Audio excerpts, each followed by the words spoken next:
हरिओम। अभी का समय है इंस्टेंट। आपको गीता के 18 अध्याय का इंस्टेंट मीनिंग छोटा छोटा एक एक अध्याय का दे रही हूँ। गीता का पहला अध्याय है दिव्य दृष्टि मिली संजय को देखने के लिए। ऐसे ही सत्संग में गुरु से इंट्रोडक्शन होना दिव्य दृष्टि मिलने के समान है। गीता का पहला अध्याय का ये संक्षिप्त में दे रही हूँ, इतना टाइम नहीं है आप हम सबके पास, ये इसलिए छोटा छोटा दे रहे हैं। शंख बजाया, जहाँ सत्संग में गुरु शंखनाद बजाकर हमें जगाता है। ये पहले अध्याय की 4 लाइनें आपको दी हैं। दूसरा अध्याय है अर्जुन को गुडाकेश नाम से संबोधित किया, माना बॉडीलेस। सत्संग में आत्मा के लिए बोला जाता है, जिसे शस्त्र काटे ना, अग्नि जलाए ना। बॉडीलेस, कर्म में लगे रहना श्रेष्ठ है। सत्संग में, गृहस्थ में, ज्ञान में कर्मशील रहने को कहते हैं। कभी नहीं बोलते कि बैठे रहो, समाधि लगाओ, ये करो, सिर्फ कर्मशील बनो। फिर अध्याय है कर्म और फलों की बात बताई है। चौथा अध्याय में अर्जुन को दादा भगवान का वचन, मेरा जन्म दिव्य, मेरा कर्म दिव्य है। अर्जुन, मेरा जन्म दिव्य है, कर्म भी दिव्य है। ये दादा भगवान ने हमें सत्संग में भी बताया। श्रद्धावानम लभते ज्ञान, जो श्रद्धा वाला होगा, शबरी की तरह कहीं भी बैठा होगा, राम मिलने आएगा ही आएगा।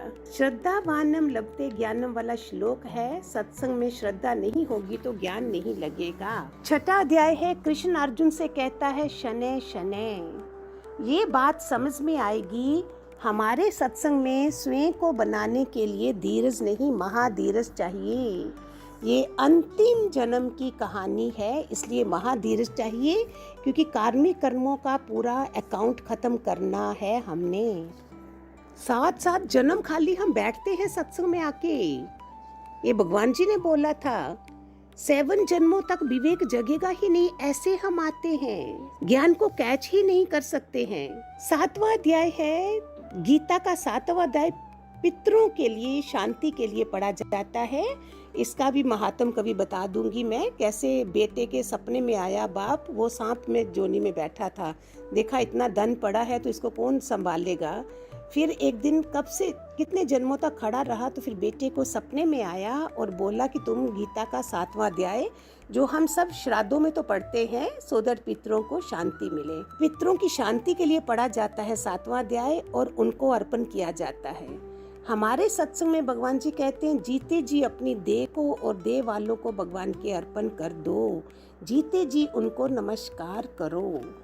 8वां अध्याय किंग अध्यात्म वाला श्लोक है। अर्जुन पूछता है अध्यात्म क्या है, क्योंकि 7वें अध्याय तक भी अध्यात्म के बारे में उसने नहीं समझा था।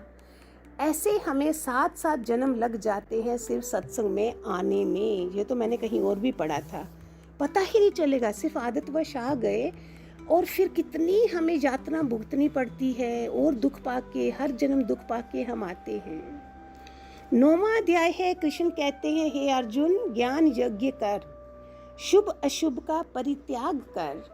ऐसे ही सत्संग में ज्ञान सुनने के बाद भगवान कहते हैं निष्काम में लग जाओ, ज्ञान यज्ञ करो वरना बीमार पड़ जाओगे। फिर हमारी अशुभ इच्छाएं कम हो जाती हैं और हम शुभ में फंसते हैं, तो भगवान कहते हैं शुभ अशुभ से ऊपर उठो। 11वां अध्याय, ये अध्याय सबसे लॉन्गेस्ट है। इसमें कृष्ण अर्जुन को अपने विराट स्वरूप का दर्शन करवाते हैं। हम जब सत्संग में टिक जाते हैं, समर्पण होता है, जब लगता है और कुछ निश्चय बनता है, तो घर वालों का विराट स्वरूप बन जाता है, माना अपोजिशन शुरू हो जाती है। और ये थोड़े समय तक नहीं चलती, लॉन्गेस्ट पीरियड है। 4 अग्नियां तो एंड तक चलती हैं। 12वां अध्याय का है अभ्यास के महत्व के बारे में बताया है। सर्व कर्म फल त्यागे माम एकम शरणम। हे अर्जुन, सर्व धर्म त्याज्ये माम एकम शरणम, मेरी शरण में आ जा। ये वाला श्लोक आता है, धीरे धीरे ज्ञान समझ तो आता है हमें सत्संग में, पर कर्म के फल से जुड़ जाते हैं।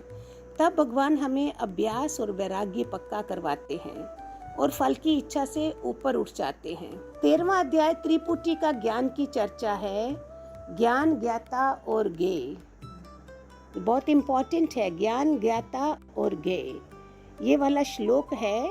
हमारे सत्संग में स्टेप बाय स्टेप ये बताया जाता है कि शरीर और आत्मा सेपरेट हैं, न्यू कमर्स को आत्मा की बात नहीं बताई जाती, उन्हें रहने का ज्ञान दिया जाता है। जैसे एक योगी थे, वो दूसरे शहर में ट्रांसफ़र हुई, वहाँ के जो हेड थे, सत्संग चला रहे थे, पहले उन्होंने क्या बोला, आप पहले अपने जूते खरीदिए, वॉकिंग शूज़ लीजिए पहले। उनको ज्ञान नहीं दे रहे थे, पहले सैर शैर होगी, योगा होगा, प्राणायाम होगा, अंतःकरण शुद्ध होगा, और फिर जाके ज्ञान चर्चा करते थे। जैसे बुद्ध के पास कोई जाता तो वो क्या करते, बोलते 6 महीना चुप रहो भिक्षु, तो बाकी पुराने वाले हंसते थे, हमें पता है फिर बोलने का मौका ही नहीं मिलेगा, समझ आ जाएगा सब कुछ। अर्जुन को पहले अध्याय में नहीं बोला कि तू पुरुष है, ये तेरी प्रकृति है, 13वां अध्याय में बोला है। ऐसे गुरु हमारे साथ बहुत धीरज रखते हैं, सालों सालों के बाद हमें रहस्य बताते हैं। 14वां अध्याय है रजो तमो सतो का ज्ञान और प्रवृत्ति, निवृत्ति की बात बताई अर्जुन को। ये सब स्टेप बाय स्टेप हो रहा है ऑर्डर में। ऐसे हमारे सत्संग में भगवान पहले कर्म करवाते हैं, फिर धीरे धीरे छुड़ाते भी हैं, ताकि हमारी उनमें आसक्ति ना हो जाए। तीनों गुणों का ज्ञान भी हमें दिया जाता है शरीर को चलाने के लिए। 16वां अध्याय अभ्यम वाला श्लोक है, अभ्यम, जिसमें मीनिंग है भय नहीं। कहीं एक दो को योगी को मैंने दिया था तो उन्होंने खाली अभ्यम अभ्यम अभ्यम का बोलना ही शुरुआत कर ली, जिससे वो डर निकल जाता है। आजकल डर है ना कितना सारा। एक बार अर्जुन ने सब क्लियरली समझ लिया, फिर कृष्ण उसे अभय होने के लिए कहते हैं। भगवान हमें बताते हैं निर्भय निर्वैर बनो।